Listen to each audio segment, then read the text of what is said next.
This is the story of the rise of an idea that has come to dominate our society. It is the belief that the satisfaction of individual feelings and desires is our highest priority. Today we're going to tell you how to get whatever you want. I wanted to live a different life that wasn't available to me in the image I was born. I'm here, look at me, notice me. Previous episodes have shown how this rise of the self was fostered and promoted by business. They had used the ideas of Sigmund Freud to develop techniques to read the inner desires of individuals and then fulfill them with products. This final episode is about how that idea took over politics.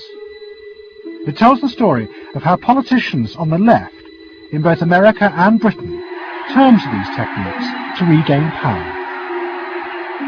They believed that they were creating a new and better form of democracy, one that truly responded to the inner feelings of individuals.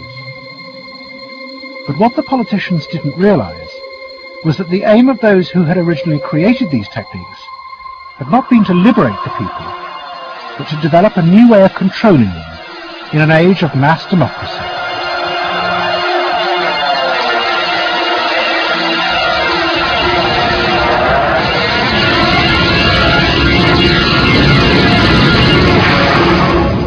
The roots of the story lie way back in the America of the 1920s with one man. He was called Edward Bernays, the nephew of Sigmund Freud. Bernays had been one of the inventors of the profession of public relations, and he was fascinated by his uncle's theory that human behavior was driven by unconscious sexual and aggressive drives. Many of Bernays' clients were large American corporations, and he was the first person to show them how they could sell many more products if they linked them through images and symbols to those unconscious desires that Freud had identified.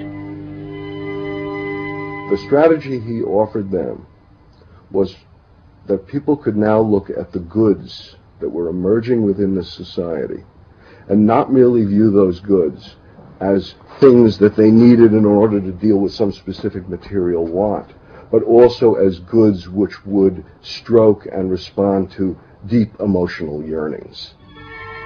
You know, how this bar of soap or this bag of flour will make you a happier, more successful, more sexually appealing, less fearful person, somebody to be admired rather than reviled.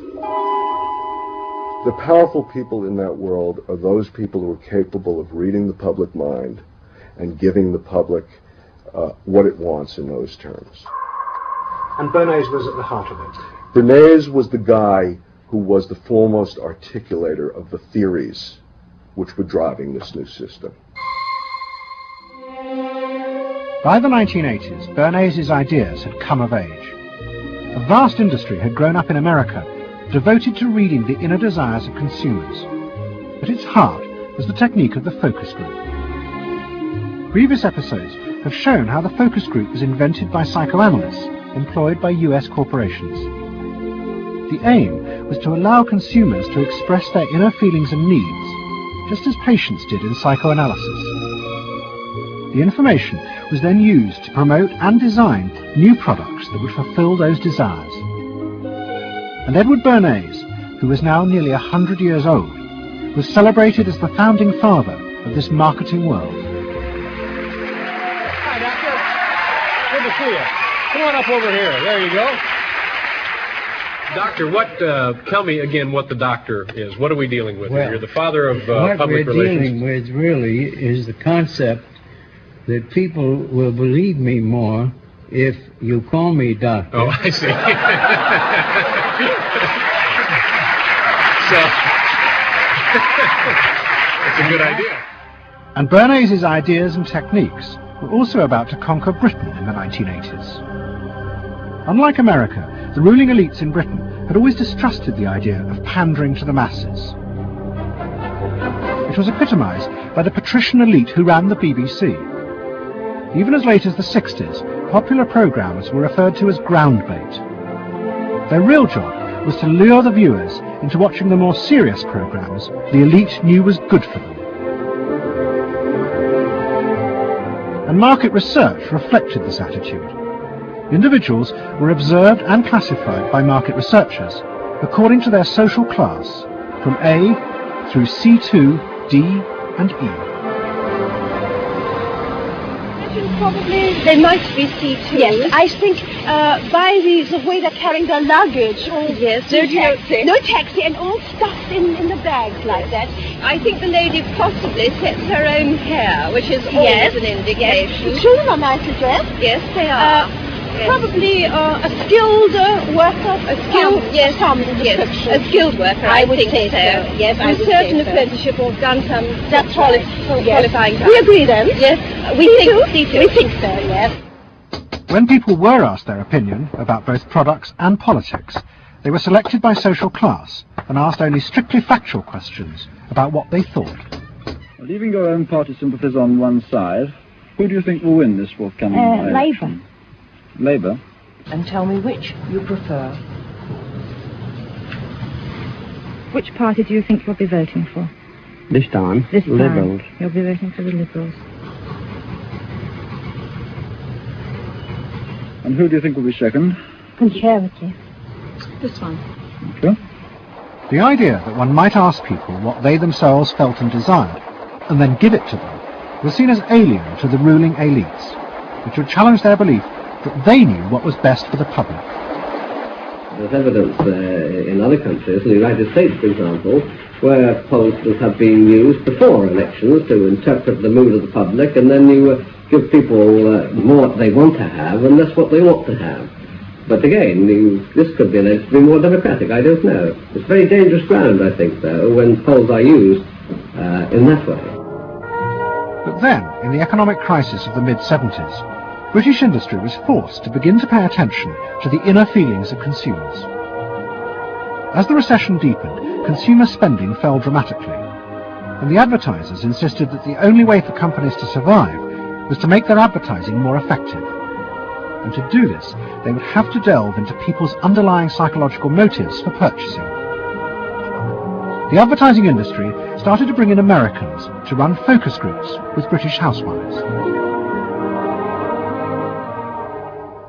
Everyone is a unique person, and even though you're a group of 10 today, we don't want a group opinion, and we want to know your ideas and your thoughts, no matter how crazy it might be. Please let your imagination run wild, because that's how very crazy things like instant coffee got born. Now, can we get somebody, this lady, to be a kitchen sink? And kitchen sink, how do you feel with these things that are being used to clean you up? Well, I've got to feel clean. I've got to be kept clean. So I feel that. I should hate it if I was all greasy, so I've got to be easy to clean. Okay, now the housewife, this lady, what would you use to clean your kitchen sink?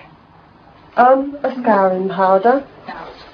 Of course, a cloth to apply the things on, and plenty of water. Now, how do you feel as you're doing this chore? Feel satisfied? Well satisfied when I have done it, yes. I'm doing my duty. I feel it's a job well done. The consumers were encouraged to play at being products, from household cleaners to car seat belts. The aim was not to talk rationally, but to act out and reveal their inner emotional relationship to products. Which firmly and unmistakably underlines. And then a politician emerged who also believed that people should be allowed to express themselves. Instead of being controlled by the state, the individual should become the central focus of society.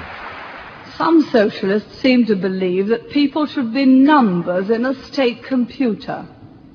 We believe they should be individuals. We're all unequal.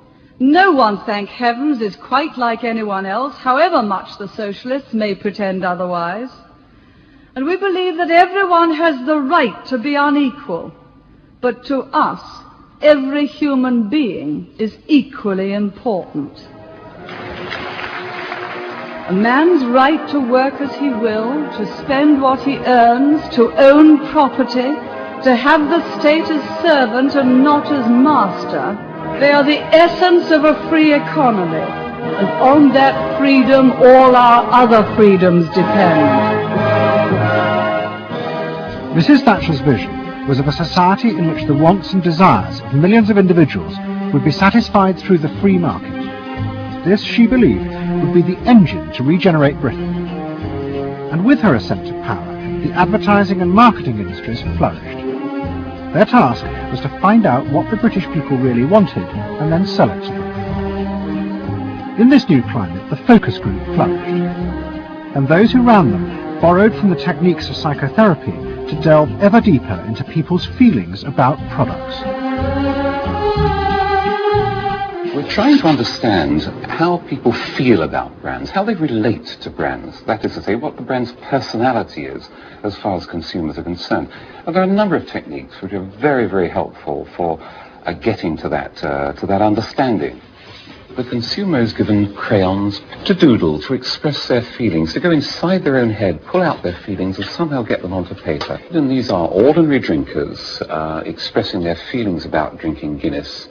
Here you see a rich, very female aspect of Guinness. So if you were describing a woman who somehow to you had that character, what sort of person is it? Paula Yates, who used to lay in bed, surrounded with magazines and chocolates like a 50s starlet.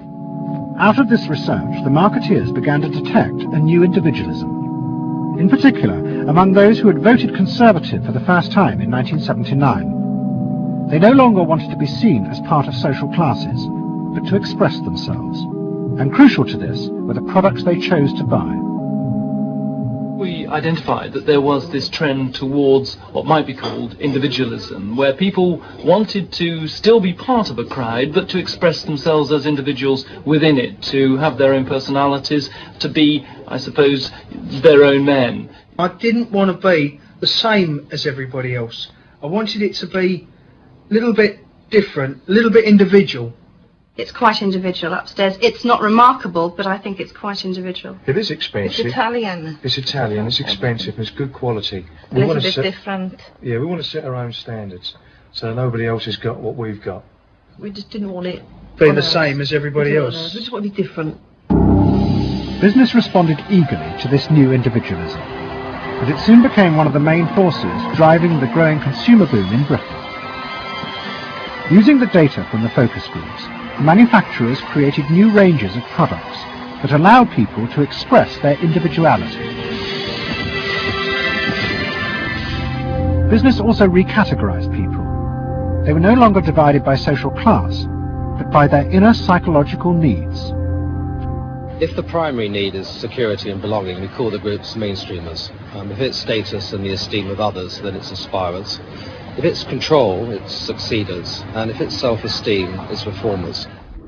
And this new marketing culture began to take over the institutions previously dominated by a patrician elite, in particular the world of journalism. The assault was led by the profession of public relations. In the past, PR had been seen as seedy and corrupt, but now it became a glamorous business, promoting products and celebrities. And one of the rising stars was another member of the Freud family, Matthew Freud, the son of the Liberal MP Clement. What Freud and other PRs realized was that they could use their celebrities as levers to infiltrate advertising into the editorial content of newspapers. The newspapers were offered exclusive interviews with celebrities, but only if they also agreed to mention products made by Freud's corporate clients, in terms dictated by the company.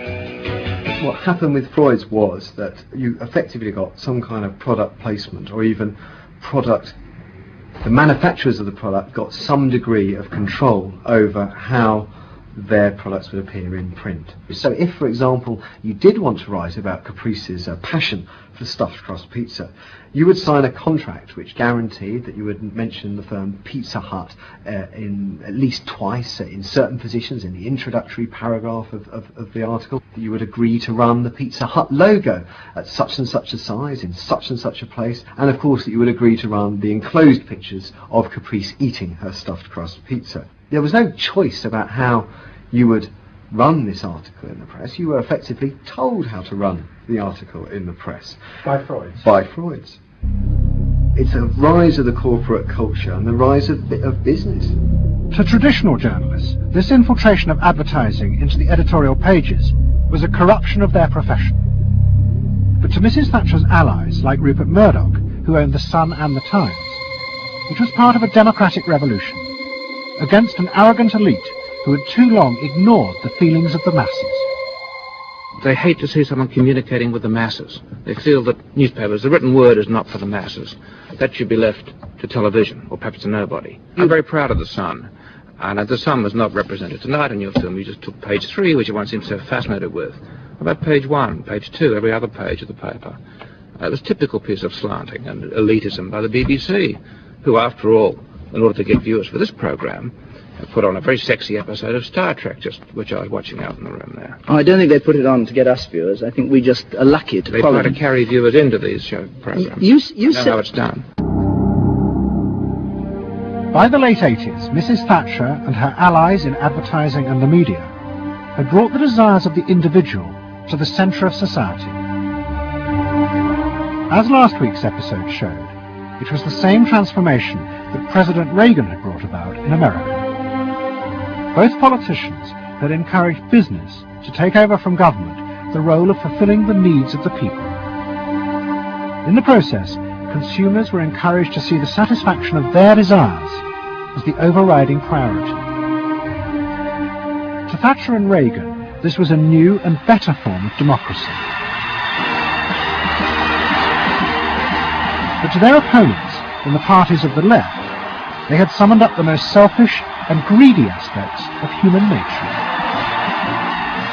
Ronald Reagan and Margaret Thatcher both embraced an economic philosophy that says the unit of judgment was not only the individual, but it was the individual's personal satisfaction, the individual's own unique happiness and well-being. It was, in a sense, the triumph of regarding individuals as purely emotional beings who have needs and wants and desires that need to be satisfied and can be satisfied unconsciously.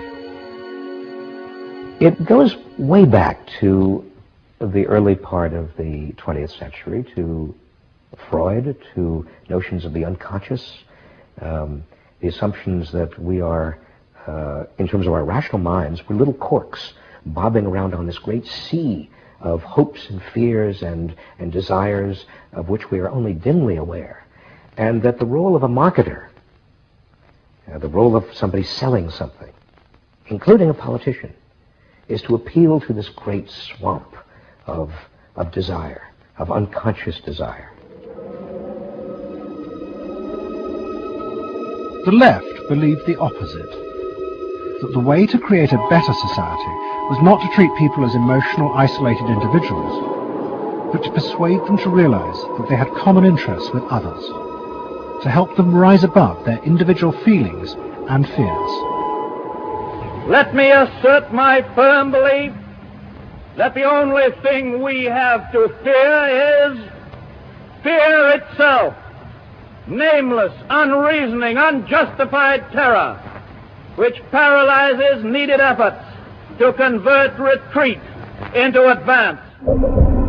This idea had flourished in America in the Depression of the 1930s. President Roosevelt, faced with the chaos caused by the Wall Street crash, encouraged Americans to join together in trades unions, to set up consumer groups, and to pay for a welfare system for those trapped in poverty. His aim was to create a collective awareness which would become a powerful weapon against the unfettered power of capitalism, which had caused the crisis. That idea had driven the Democratic Party for 50 years. But now, Roosevelt's inheritors railed vainly against the effects of the self-interest encouraged by President Reagan. There is despair, Mr. President, in the faces that you don't see. Maybe, Mr. President, if you stopped in at a shelter in Chicago and spoke to the homeless there.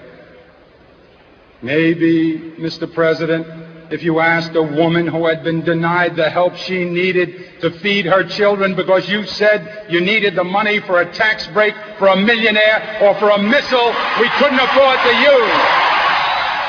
The worst thing Ronald Reagan did was to make the denial of compassion respectable. He said, you've worked hard. You've made your money. You shouldn't have to feel guilty about refusing to throw it away on people who choose to be homeless and who choose not to work. That's what he said. He said it with an elegance and a kind of benign aspect that disguised its harshness. You think we can do anything about it? Well, why not? If we can work together now to look after the lives of the people here, I don't see why we couldn't work together afterwards to clear up the mess and help build a better world in which these things can't possibly happen. The qualities we've learned from comradeship and common suffering are not going to be wasted after this war. It's out of experience like ours that the new world will be built. That same idea of marshalling the collective force of the masses to challenge the entrenched power of wealth and business had also led the Labour Party to power in Britain after the war. But in the 80s, Labour, like the Democrats in America, lost election after election as millions who had once voted for them switched their allegiance to the Conservatives. There it is, going blue just about everywhere, sweeping the country, the rural parts of Britain now gone blue. For they are the party of yesterday, and tomorrow is ours. In the face of this, a growing number within the Labour Party became convinced that if they were ever to regain power, Labour would have to come to terms with the new individualism. One of them was an advertising executive called Philip Gould, who had been a lifelong Labour supporter. Gould believed that Labour's leadership had become corrupted by the same patrician arrogance that dominated all Britain's institutions. They denigrated and disapproved of the new aspirations of working-class voters. Labour stopped listening to these people.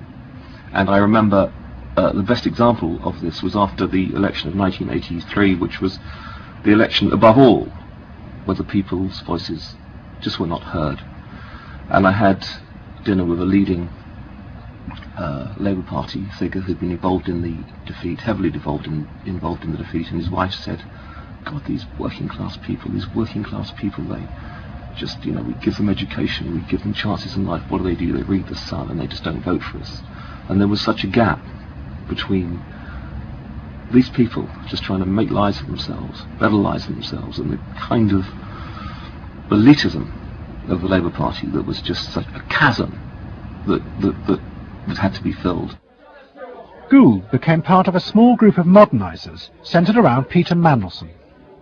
Their aim was to reconnect Labour with the lost voters. To do this, Gould turned to the technique he knew well from his work in advertising, the focus group. Gould commissioned focus groups in suburban areas across the country with small groups of voters who had switched to Mrs. Thatcher. People were encouraged not to talk rationally about policies, but to express their underlying feelings. And what Gould discovered was a fundamental shift in people's relationship to politics. They no longer saw themselves as part of any group, but as individuals who could demand things from politicians in return for paying taxes, just as business had taught them to do as consumers. And I found that people had become consumers. People now wanted to have, politics and life on their own terms. I mean, not just in politics, but in all aspects of life too. People see themselves as they are, as autonomous, powerful individuals who are entitled to be respected, who are entitled to have the best, not just in, going to Tesco's or wherever, but the best in terms of health and in education too. All this was about getting the Labour Party to understand that people really, really, really had changed, and the Labour Party had not, and unless the Labour Party changed, it would not win. Philip Gould now set out to try and persuade the Labour Party that they would have to make concessions to what he called the new aspirational classes. But he was going to face implacable opposition. In the run-up to the 1992 election, Gould argued that the only way to win was for Labour to promise not to put up taxes. But the Shadow Chancellor, John Smith, angrily refused. Labour would stick to its fundamental policies. They would fight the election with the promise of tax increases to create a fairer society. And as the campaign began, it seemed as if Philip Gould was wrong. The traditional polls consistently showed Labour ahead, despite the Conservative campaign message that a Labour government would put up taxes. Even the Conservatives' oldest allies in the press became convinced that by harping on about tax, the Conservatives were cutting their own throats. So the worry about the Tories must be that they're not at the moment conveying a sense of grip and being in control. And unless they can do better than that, I think they're going to lose. The other thing is that they still say that they are going to go on and on with this one single message of tax. And I think, part of the difficulty this morning was that you had a whole lot of people who've been going to the same press conference for 7 days, had virtually the same message thrust at them, and are kind of getting bored and restless and hitting back on it. I think the media sense a big story coming in the Tories being defeated. And the Labour Party too was convinced it would win and finally return to power. It's now time to meet the men and women who will form the next government. Labour Chancellor of the Exchequer, John Smith. And now, it is time for the next Prime Minister, Neil Kinnock. Those running Labour's campaign believed that by modern presentation they would attract back the voters, yet keep the old policies.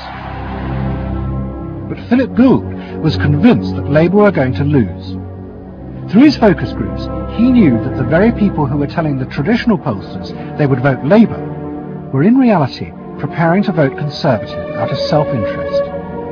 But they were too embarrassed to admit it. And John Major also knew this, because his focus groups were telling him the same thing. What do you make of the poll which puts Labour 5 points ahead? Sir, it's one to the Daily Mail, sir. Feel out in the streets that matters. What do you it's feeling good on the streets. It is feeling good on the streets, yes. It has been feeling surprisingly good on the streets for some time. Quite surprisingly, quite out of line with opinion polls. Don't ask me to explain it, but it feels all right. Sir, anyway, come on. No, lads, you must sit down. We're waiting to go.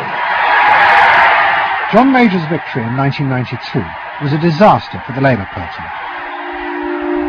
The small group of reformers centred around Peter Mandelson and Philip Gould were convinced that the only way for the party to survive was to change its basic policies. But their ideas were rejected by John Smith, who had now become leader. Philip Gould left Britain to go to work for the campaign to elect Bill Clinton president in America. The 1992 election, during it and afterwards, people felt under great strain and really did feel demoralised and dejected. And then to go from this to the Clinton campaign, it was an extraordinary experience, because here suddenly I found articulated many of the ideas that I'd had but not fully myself been able to encapsulate or to articulate. If you want a president who will restore the middle class, reclaim the future for the middle class, and restore the American dream, vote for Bill Clinton in New Hampshire and send a signal to the country that we are coming together. What Gould discovered was that, like the Labour Party, the Democrats had also been doing focus groups with swing voters. The difference was that Bill Clinton had decided to tailor his policies to fit with these voters' desires. Above all, with their ferocious belief that they should only pay tax for things that benefited them, not for the welfare of others. I have no idea what percentage of my tax dollars go to welfare, but even if it's a minuscule percentage, even if it's a quarter of a percent, it's still too much for the people that are receiving these benefits that are basically non-productive. The Clinton team decided that to win they had to promise tax cuts for these suburban voters. And they also used the focus groups throughout the campaign to check every appearance, speech and policy with them for their approval. What Clinton called the forgotten middle class became central figures in a new type of reactive politics. Candidates for the presidency of the United States had been prepackaged and designed for many, many years. What was new was an attempt to use very sophisticated or pseudo-sophisticated techniques to plumb the public psychology, to find out precisely what the desires of the individuals were, and then to come up with a candidate and a platform and images and words that exactly responded to those deep desires. This was packaging at a new level. This was polling at an extreme. I'm not going to raise taxes on the middle class. And the middle class needs a break. Government is in the way.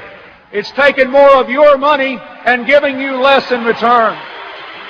In the name of the hard-working Americans who make up our forgotten middle class, I proudly accept your nomination for President of the United States. Stay focused. Talk about things that matter to people. You know? It's the economy, stupid. Okay? But Clinton's campaign team, led by James Carville and George Stephanopoulos, did not believe that they were capitulating to the selfish desires of the middle classes. Tax cuts were the price they had to pay to regain power. But once in power, they would still fulfill traditional democratic policies and help the poor who had been neglected under Reagan, above all with the reform of health care. They would pay for the tax cuts by cutting defence spending and increasing taxes on the very rich. In this way, they believed they were forging a coalition of the new and the old voters, both of whom could be satisfied. Probably for the first time in a generation tomorrow, we're going to win. And that means that more people are going to have better jobs. People are going to pay a little less for health care, get better care. And more kids are going to go to better schools. So thanks.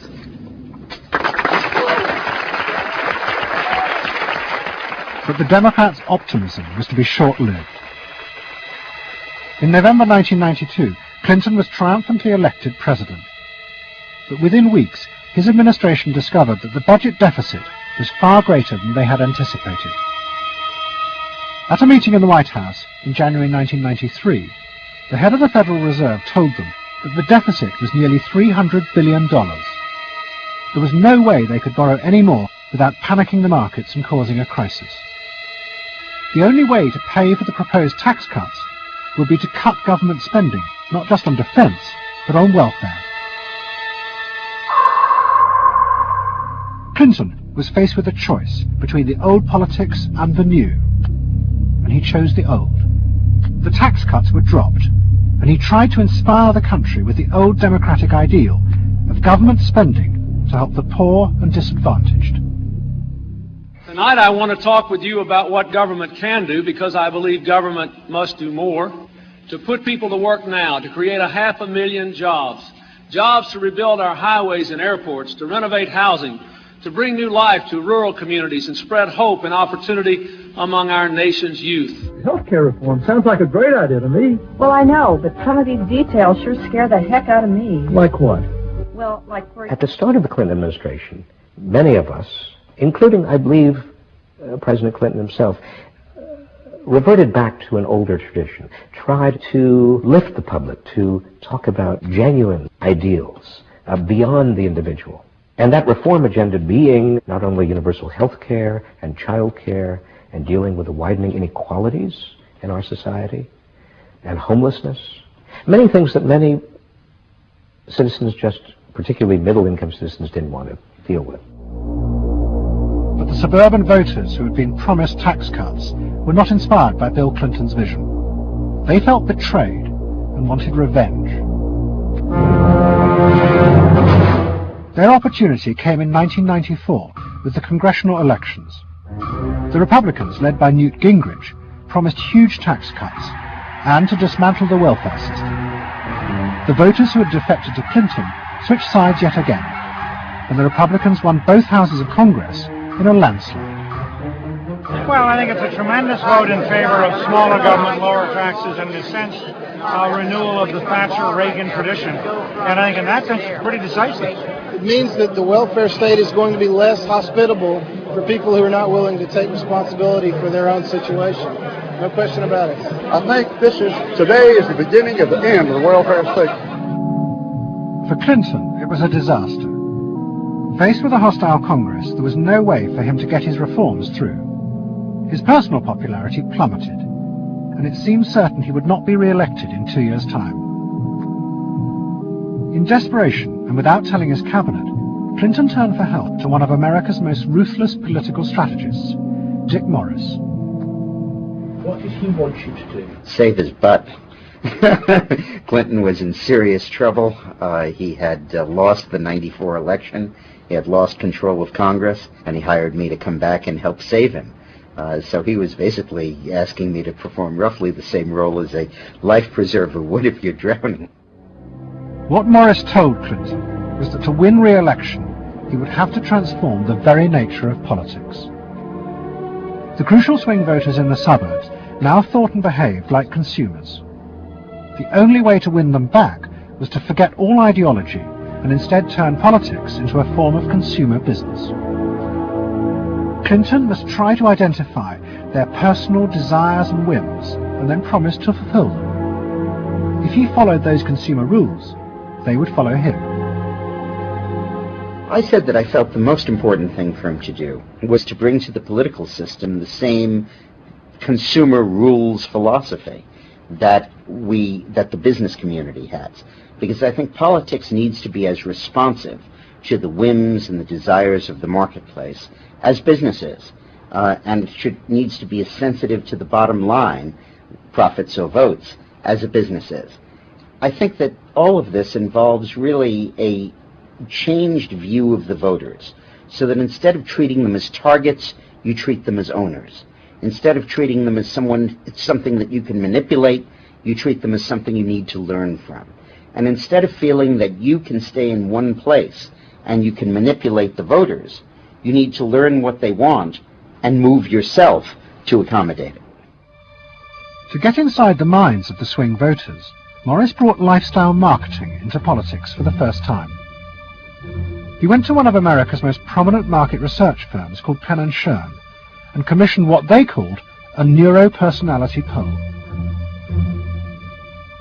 It was a massive survey of hundreds of thousands of voters, but the only political questions it asked were to find out whether someone was a swing voter or not. All the other questions were intimate psychological ones, designed to see whether swing voters fell into identifiable psychological types. Well, we were asking people like, do you think you're the life of the party? Do you think when you see things that you like to have a list and organize them? Do you typically try to plan things ahead, or do you like to be more spontaneous? Where do you like to go? What sports do you like to play? What would you do with your spouse on a romantic weekend? So we were asking people some very personal questions about their own lives to try to see were the kinds of people that were likely to change their vote also possessing of certain kinds of personality traits.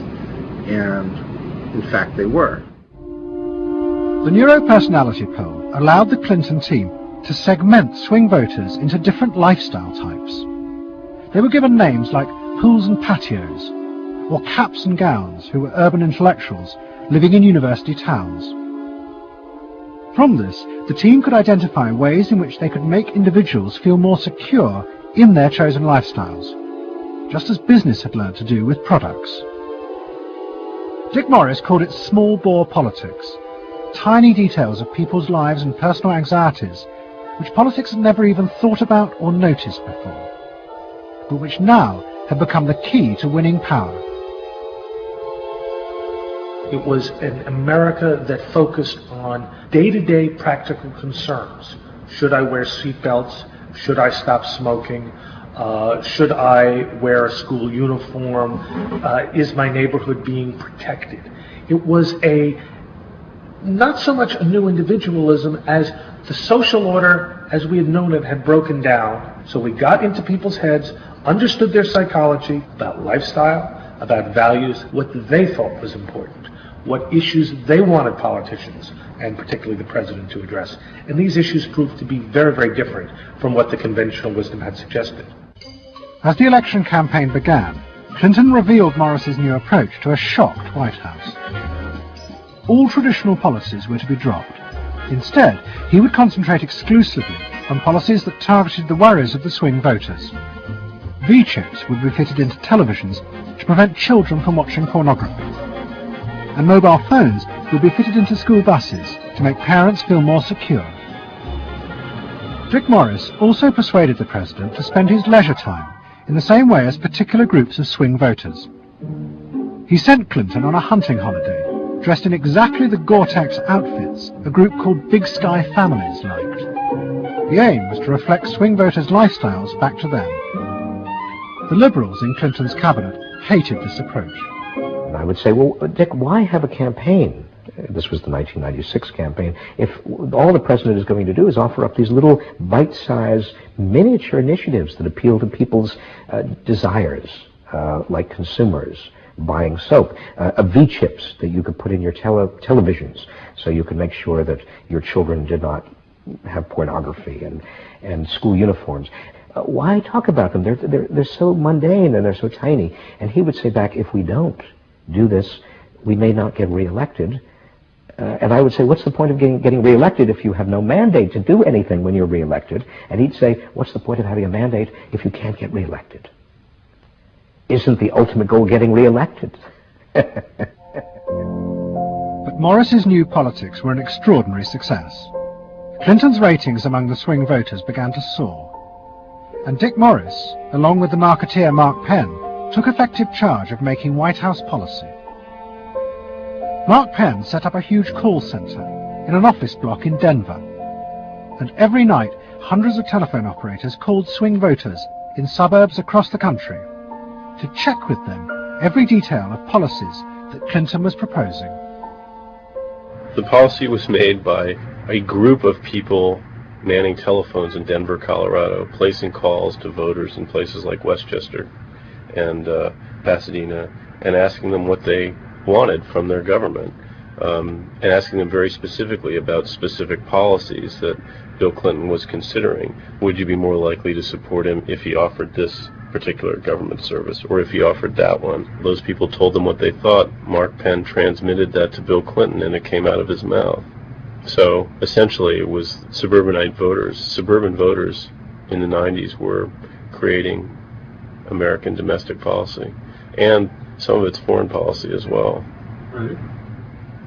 Yeah, Mark Penn was polling on questions like whether we should bomb in Bosnia, things like that.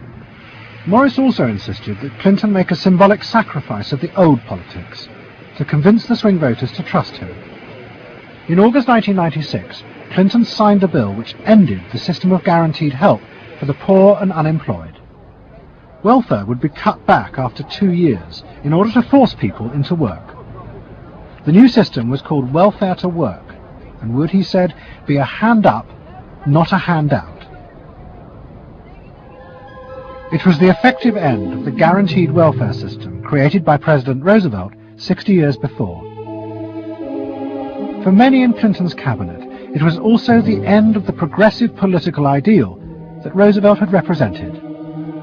The belief that one used a position of leadership to persuade the voters to think and behave as social beings, not as self-interested individuals. Dick Morris and the pollsters had won. And by that I mean that the people who ultimately got to the president, shaped the president's mind, were those who viewed the voters as just a collection of individual desires that had to be catered to and pandered to. It suggests that democracy is nothing more, and should be nothing more, than pandering to these unthought about, very primitive desires. Primitive in the sense that they are not even necessarily conscious, just what people want in terms of satisfying themselves. And the same triumph of the politics of the South was about to happen in Britain too. In 1994, Tony Blair had become the leader of the Labour Party, and the reforming group centred around Peter Mandelson became all-powerful. Almost every night, Philip Gould ran focus groups with swing voters in the suburbs. But this time he was listened to, and the desires and the fears of the new aspirational classes became the central force shaping Labour Party policies.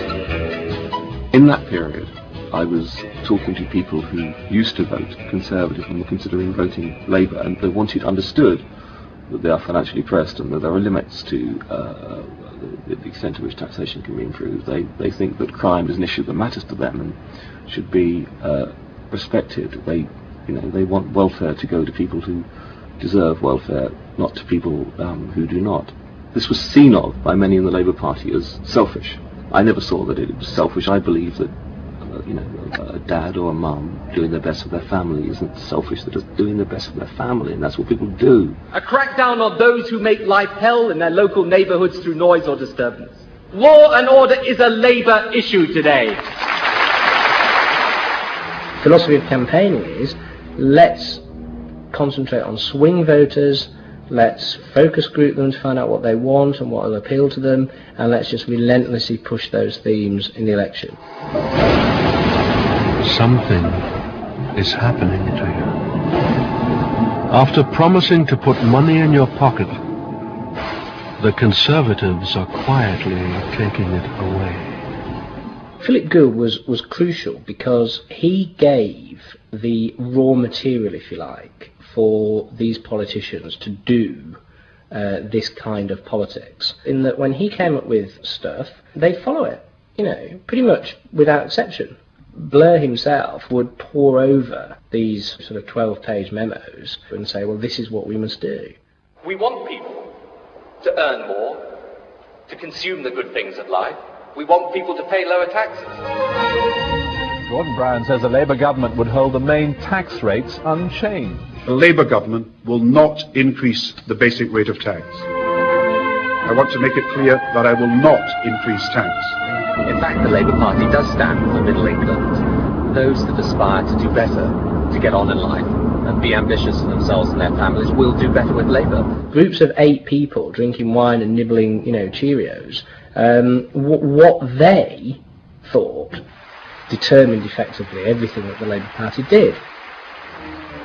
And although those running the campaign liked to portray the new approach as their invention, it was in fact copied from the Americans, even down to the phrases that the American marketeers had tested on their swing voters. Peter Mandelson and his team were in the United States watching what we did and copied almost verbatim our approach in their 1997 campaign. The benefit system should be about giving people a hand up, not just a handout. Mandelson's not a fool if he's anything. He saw something that worked, so why not do it? And I can remember reading their manifesto and saying to myself, they just took it lock, stock, and barrel. You know, on one hand you're proud, and on another hand, you're bitch. And as in America, Labour was forced to drop policies that would not directly benefit the swing voters, even if it meant sacrificing its fundamental principles. The commitment to public control of industry, which was enshrined as Clause 4 of the party constitution, was dropped. The aim of Clause 4 had been to use the collective power of the people to challenge the unfettered greed of business. But now, Tony Blair was faced with crucial voters who no longer saw themselves as exploited by the free market. They saw themselves as individual consumers who were fulfilled and given identity by what business delivered them. The new Clause 4 promised not to control the free market, but to let it flourish. Business is more powerful than government. It is quicker, it is more creative. Business is the lifeblood of the country. From this come all the benefits that society needs: employment, investment. I think, frankly, there is only one party getting business right, and that's New Labour. What New Labour did, it suits people who exert power in society not through the political system, or not through the democratic political system. So it suits big business, and it suits entrenched interest, and it suits the status quo. You know, those 3 things, of course, just off the top of my head, being the things that the Labour Party is supposed to be, you know, a counterforce to. What that means is big business get to carry on exerting their power behind the scenes, getting their way, because there's no countervailing pressure. Countervailing pressure isn't going to come from, you know, 8 people sipping wine in Kettering. Here he goes, selling an awful lot of other blue seats red as well.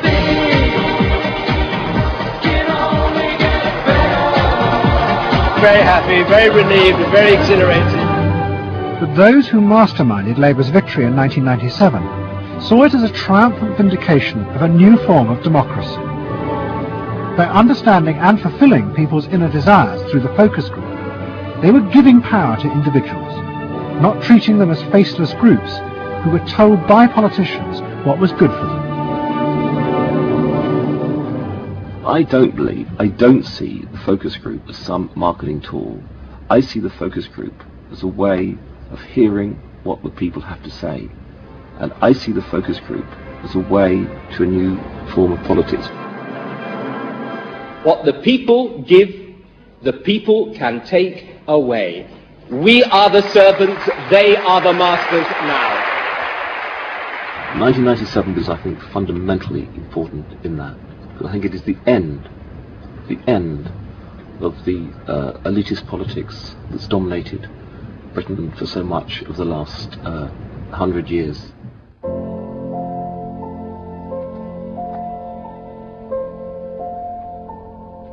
In 1939, Edward Bernays, Sigmund Freud's nephew, created a vision of a future world in which the consumer was king.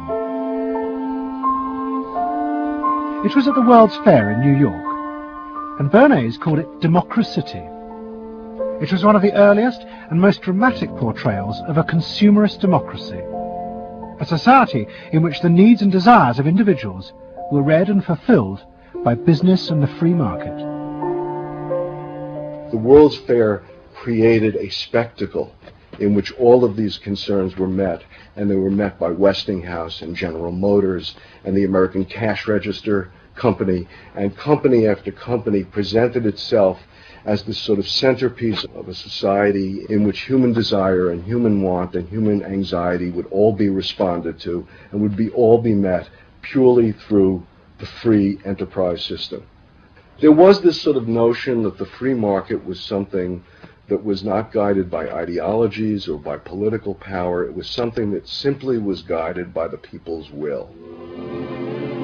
This was the model of democracy that both New Labour and the American Democrats had bought into in order to regain power.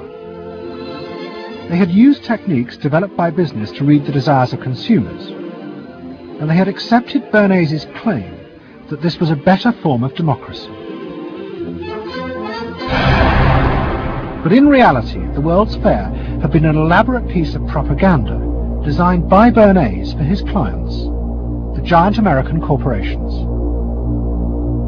Privately, Bernays did not believe that true democracy could ever work. He had been profoundly influenced in this by his uncle's theories of human nature. Freud believed that individuals were not driven by rational thought, but by primitive unconscious desires and feelings. And Bernays believed that this meant it was too dangerous to let the masses ever have control over their own lives. And consumerism was a way of giving people the illusion of control, while allowing a responsible elite to continue managing society.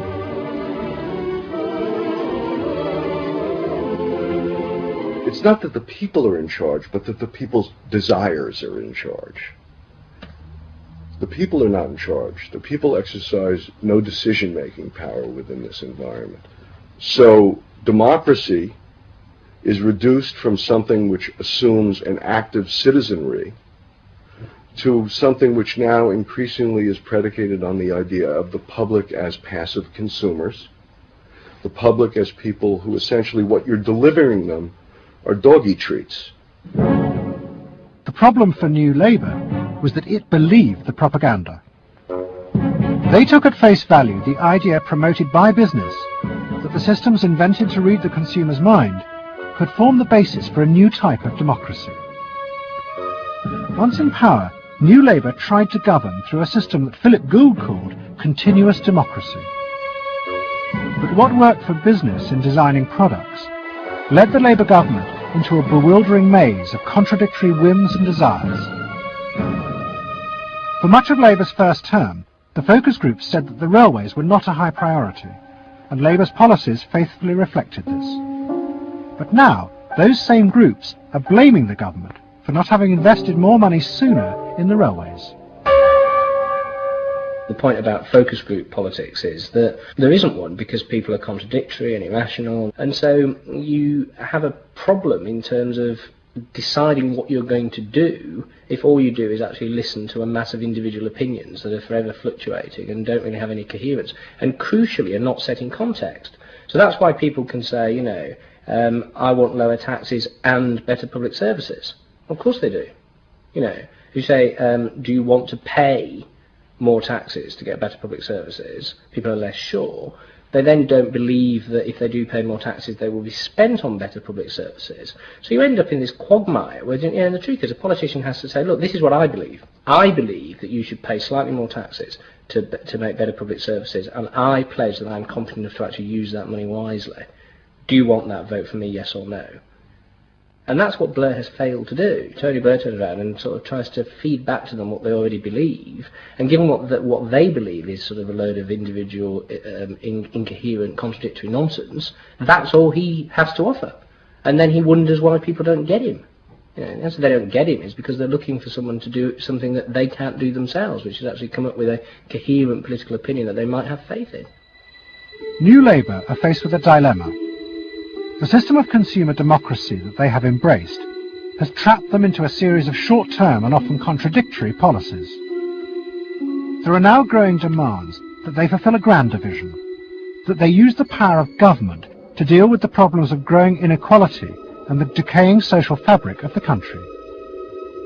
But to do this, they will have to appeal to the electorate to think outside their own self-interest. And this would mean challenging the now dominant Freudian view of human beings as selfish, instinct-driven individuals, which is a concept of human beings that has been fostered and encouraged by business because it produces ideal consumers. Although we feel we are free, in reality, we, like the politicians, have become the slaves of our own desires. We have forgotten that we can be more than that there are other sides to human nature. Fundamentally, here we have two different views of human nature and of democracy. You have the view that people are irrational, that they are bundles of unconscious emotion. That comes directly out of Freud. And businesses are very able to respond to that. That's what they have honed their skills doing. That's what marketing is really all about. What are the symbols, the music, the images, the words that will appeal to these unconscious feelings? Politics must be more than that. Politics and leadership are about engaging the public in a rational discussion and deliberation about what is best, and treating people with respect in terms of their rational abilities to debate what is best. If it's not that, if it is Freudian, if it is basically a matter of appealing to the same basic unconscious feelings that business appeals to, then why not let business do it? Business can do it better. Business knows how to do it. Business, after all, is in the business of responding to those feelings.